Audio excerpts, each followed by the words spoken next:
roh sendiri itu dianggap apa namanya tercemar atau kotor ya, istilahnya tercemar. Makanya dia dikatakan sepertinya tidak pernah mandi. Gatot Lucu ini bingung, terus mau mandi pakai apa gitu.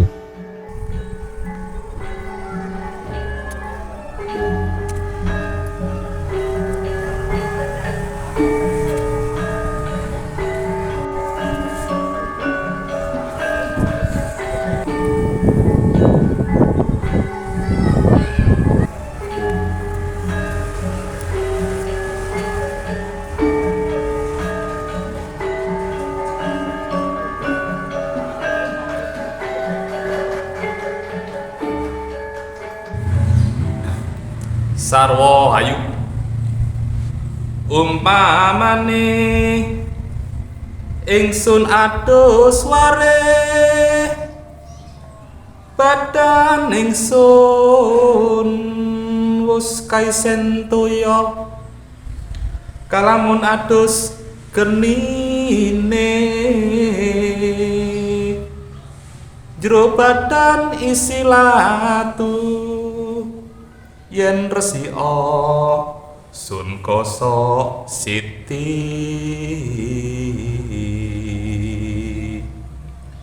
asline saking lemah sun dusana lesus badanku sumber maruta tuduhna kinarya adus punapi ujarnya guru tiga.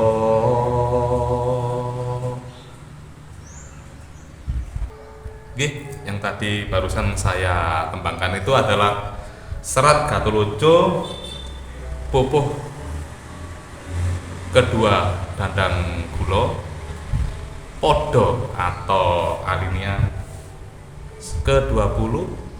Di sini ada sesuatu yang menarik karena ini merupakan lanjutan dari episode berikutnya yang Gatot Lucu itu dituduh tidak pernah tersentuh air alias tidak mandi. Maksudnya itu di sini Gatot Lucu itu kotor. Dan Gatot Lucu mengatakan iya, ya saya kotor. Cuma bingung dia itu harus mandi pakai apa. Nah, mandinya pakai air. Nah, dia sendiri di dalamnya itu ada air. Dia mandi pakai api. Lah sementara di dalam tubuhnya itu juga ada bara api. Dia mau mandi pakai tanah, lah asal dia dari tanah. Terus mau adus atau mandi pakai lesus atau angin badai, lah dirinya sendiri adalah sumber angin. Contoh napas kentut. Terus dia memohon petunjuk, tudono aku adus punapi, saya mandi pakai apa? Itu. Di sini sebenarnya Gatot Lucu itu membabarkan bahwasanya roh itu asalnya itu adalah suci, tidak ada apa-apa, tanpa identitas apapun, tidak tertutupi apapun. Tetapi di sini ketika manusia hidup, roh atau daya hidup sendiri yang sejatinya itu tunggal dengan Nur Muhammad, tunggal dengan Allah, tiada berbeda. Atau kalau dalam Siwa Buddha itu Atma itu tunggal dengan Sang Hyang Atma, tunggal dengan Sadasiwa, tunggal dengan Paramasiwa, itu sudah mengalami penurunan kecemerlangan, penurunan kesaktian, penurunan pengetahuan akibat adanya kekotoran ini. Atau dalam bahasa tasawuf Jawa atau kejawen itu hijab atau hijab atau penutup. Nah, di sini yang diungkapkan oleh Gatot Lucu itu adalah hijab kekotoran atau hijab yang bernama stula sarira atau tubuh kasar atau jasad. Sekedar pengetahuan saja, di dalam Siwa Buddha yang mendasari kejawen ini, itu bukan hanya Siwa Buddha ya, Jawa kuno ya, tubuh itu punya 3 bagian. yaitu stula sarira atau tubuh kasar, suksma sarira atau tubuh halus, dan atma sarira atau roh itu sendiri. Kalau dalam bahasa Inggris mungkin terkenal dengan trilogi body, soul, dan spirit. Body itu adalah tubuh kasar, soul itu atau jiwa adalah suksma itu sendiri atau tubuh halus itu sendiri, dan spirit yang merujuk kepada roh. Nah, apa saja penyusun tubuh kasar itu sama dengan partikel atau elemen-elemen penyusun kebendaan, penyusun jasad fisik kita, juga termasuk penyusun tubuh-tubuh fisik yang lainnya, entah itu binatang, entah itu benda mati atau apapun. Elemen tersebut itu disebut oleh orang Jawa disebut petang anasir atau 4 anasir penyusun. Sebenarnya kalau Anda paham, ajaran petang anasir ini sebenarnya tidak ada kalau di dalam tasawuf Islam, tidak ada. Berhubung tasawuf Islam itu masuk ke Jawa dan bersentuhan dengan tatwa-tatwa atau hakikat-hakikat dari ajaran Jawa kuno beserta siwa Buddha, maka di sini terjadi akulturasi. Akhirnya dunia tasawuf Jawa mengenal adanya petang anasir. Apa saja itu? Sudah disebutkan sama Gatot tadi di tembang, yaitu banyu, geni, angin, lemah. Itu sebenarnya diilhami atau berasal dari ilmu hakikat atau tatwa dari Jawa kuno dan siwa Buddha. Mereka mengenalnya dengan nama Panca Mahabhuta. Saya terangkan sedikit, dan juga saran saya untuk meninjau atau menyaksikan episode-episode sebelumnya mengenai bab penciptaan, ya masih dalam ranah Gatot Lucu sih, mengenai bab penciptaan, awal mula penciptaan dunia ini. Jadi begini, ketika Sang Yang Atmika atau Sang Yang Atma itu bersentuhan dengan Sang Yang Maya, Sang Yang Atmika ini adalah sumber-sumber atau cikal bakal dari roh-roh yang ada di alam semesta ini. Sementara Maya itu adalah cikal bakal dari sumber-sumber material, partikel kebendaan apapun yang ada di dunia ini.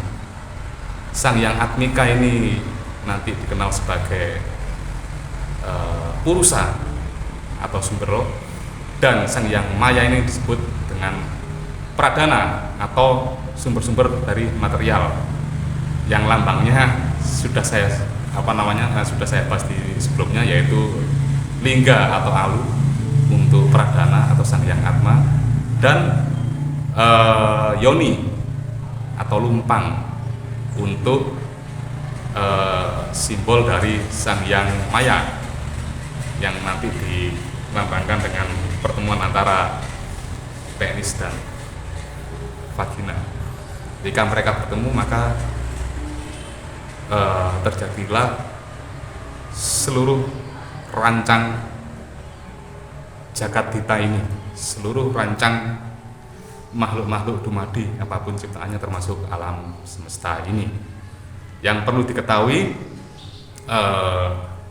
Maya sendiri membawa 3 karakter, yaitu Satwa, Rajah, Tamah.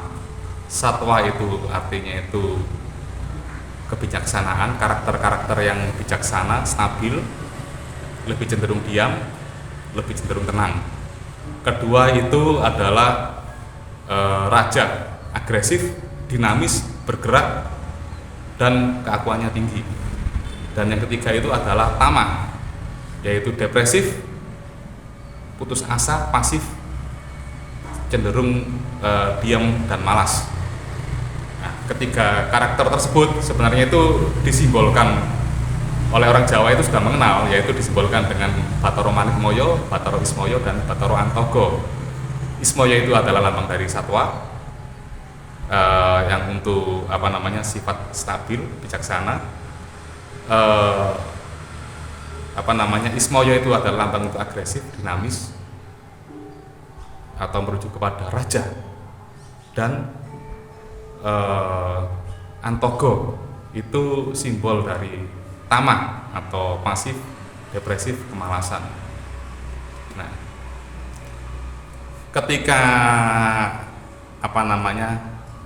cikal bakal roh ini, sang yang Atma ini bertemu dengan sang yang Maya, otomatis dia terkotori oleh tiga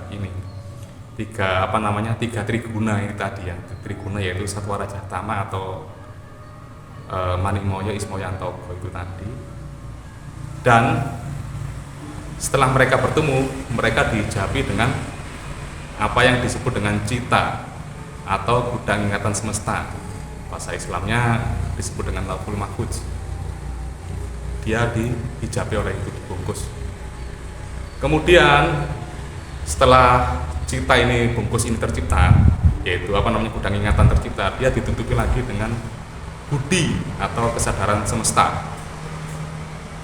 Nah, setelah terbungkus oleh budi atau kesadaran semesta ini, dia tertutupi oleh ahangkara semesta.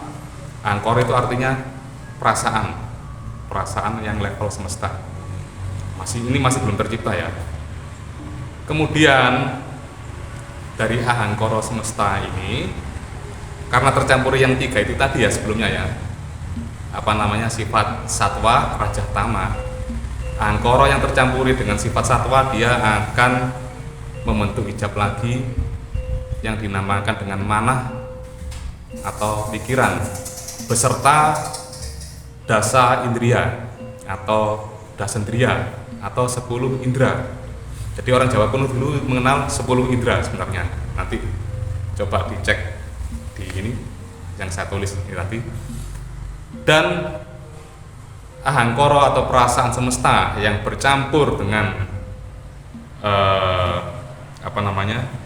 yang bercampur dengan sifat raja itu akan membentuk ego atau akunya semesta yang masih belum aku makhluk. Dan yang terakhir, ketika ahangkara atau perasaan semesta ini bertemu, tercampuri oleh tamak atau sifat malas itu tadi, maka dia membentuk cikal bakal elemen benda. Masih cikal bakal ya, masih belum elemen. Apa yang disebut dengan panca tan matra. Panca itu artinya 5, terus tan itu artinya tidak atau belum, matra itu jadi 5 hal yang belum jadi. Maksudnya itu 5 hal itu yang masih belum diciptakan, hanya berupa cikal bakal. Apa saja itu? Yaitu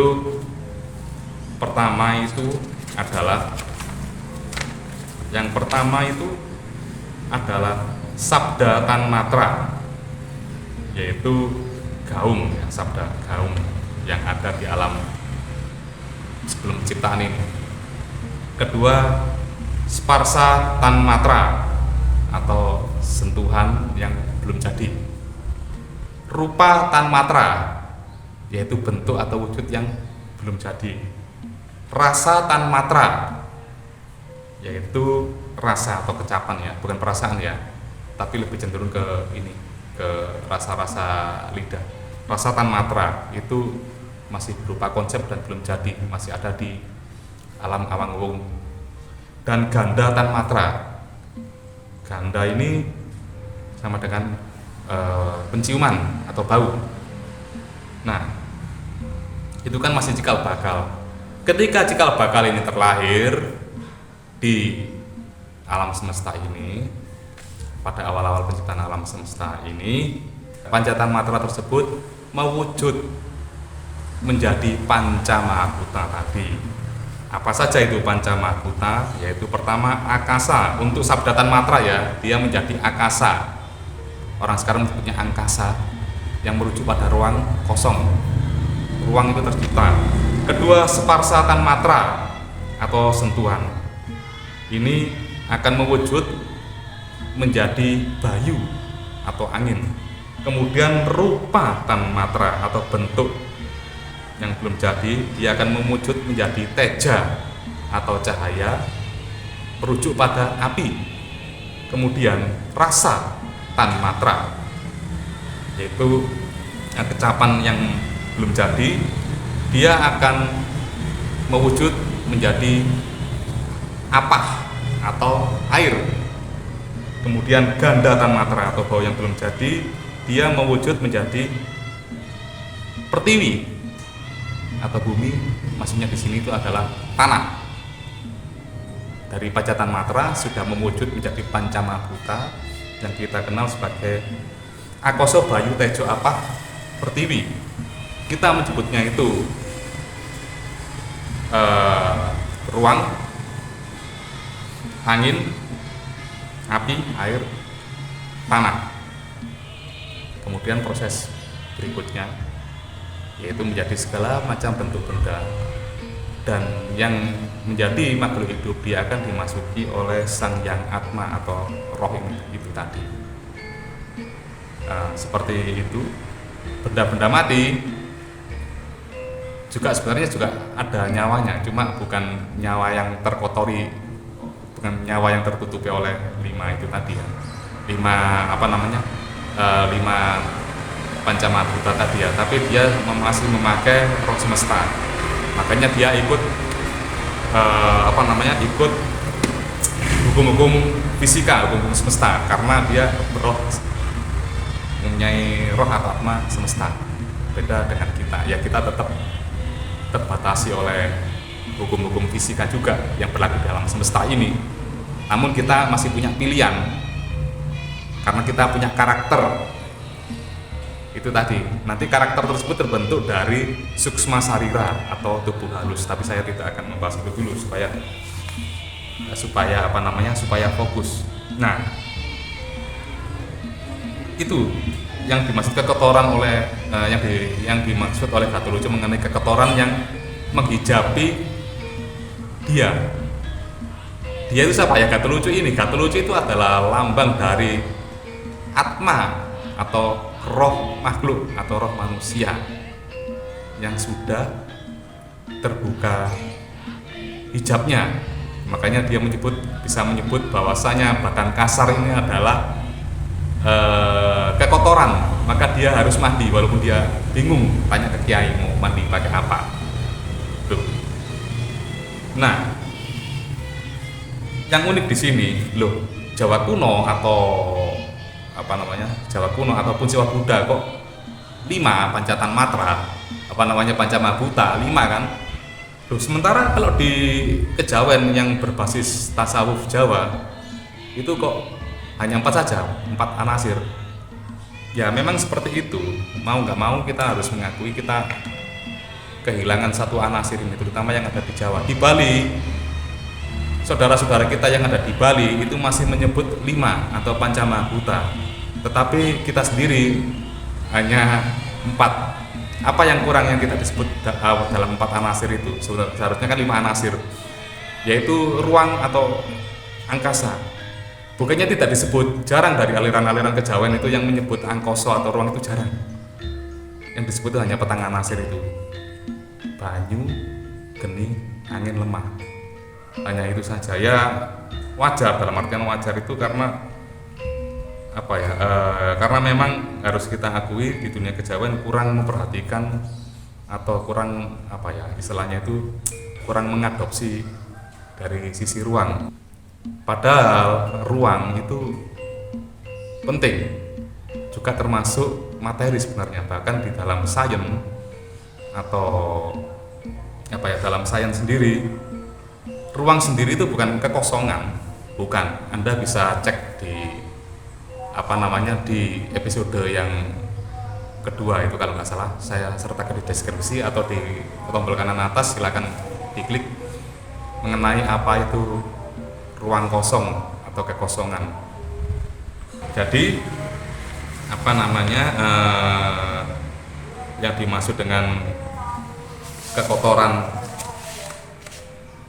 Gatholoco ini yang membuat gerah Gatholoco itu ingin mandi itu ya 4 anasir atau pancama buta itu tadi. Karena tubuh kasar itu termasuk yang menutupi pengetahuan dari roh, yang menutupi kesaktian dari roh, karena roh itu sendiri bukan hal yang terpisah dari keberadaan Tuhan itu sendiri. Roh dan Tuhan itu adalah sama. Itu makanya orang Jawa menyebutnya manunggaling kawula Gusti, kita sudah manunggal sebenarnya. Hanya saja masih kotor. Dan bab kekotoran itu sudah disebutkan oleh Gatholoco di sini, yaitu kekotoran mengenai stula sarira, kekotoran yang diakibatkan oleh stula sarira atau tubuh kasar. Nah, terus yang tubuh halus gimana? Itu kan ada di berikutnya, nggih. Oke. Matur suwun. Nanti kita lanjut ke sesi berikutnya. Sarwo Hayu, Sarwo Hayu, Sarwo Hayu.